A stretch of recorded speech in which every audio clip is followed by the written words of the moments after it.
চল ভাইয়া, আজ আমাকে কলেজে দিয়ে আয়। আচ্ছা চল। ভাইয়া, আমার একটা ল্যাপটপ লাগবে। ল্যাপটপ থাকলে পড়াশোনা করতে সুবিধা। আচ্ছা কিনে দিব। আমার বোন আমার কাছে কখনো কোনো কিছু চায় না, আজ একটা ল্যাপটপ চেয়েছে, যেভাবেই হোক আমাকে কিনে দিতে হবে। ছাড়, এই 10,000 টাকা নেন আর আমাকে একটা ভালো ল্যাপটপ দেন।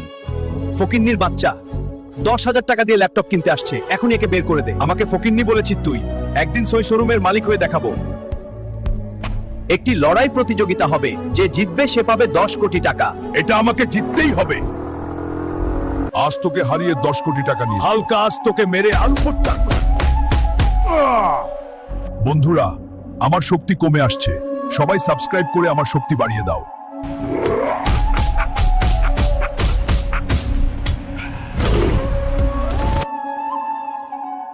এবার আমি ওই শোরুমটা কিনে নিব। এই নে টাকা, আর আজ থেকে এই শোরুম আমার।